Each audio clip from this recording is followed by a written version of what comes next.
Hey guys, welcome back to another episode of Hey Newberry Fishing. We got a tip for you guys today. Another Carolina rig tip. I actually had a video about putting a tube on the back of one of these things a while back. And this is one of those that's just equally effective. Really a killer technique for a Carolina rig that a lot of people don't utilize and has worked wonders. So, if you've ever used a Carolina rig very much in your life, there's something that you've 100% said before, which is, I think he bit my weight. And it happens all the time. Fish will see the weight come along, they'll nip at it, they'll bite it. And this is a fix for that problem. This is those fish that bite your weight, you're going to catch them this way. So, I've got it kind of rigged up for you here. What I'm utilizing to help with this, which you don't necessarily, I guess, have to use this, definitely can help. Some people have other ways of like injecting air into the tails of their baits and stuff to help with it, but this is using a Floatzilla. I actually had to pull one up here because when I started making this video, I realized that I'm out of them. So I got some of those ordered at least, but this is the Floatzilla. I'll show you here in a second. Got the Carolina rig rigged up here. So typical Carolina rig. But you'll notice the big difference here is that you got your weight, your swivel, and a second bait up here by the weight.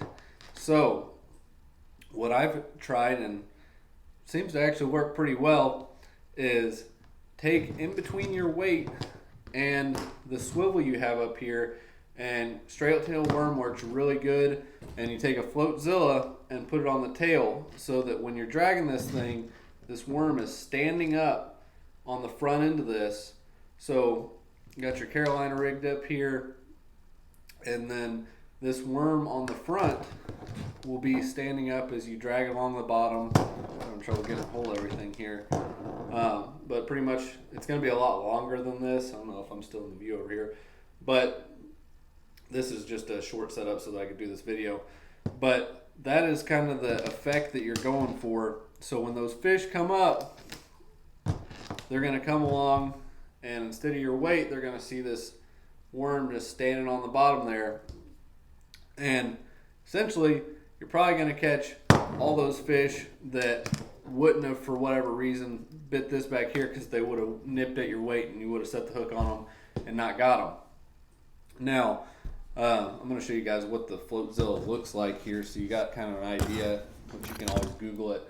If you guys can see that on my laptop here.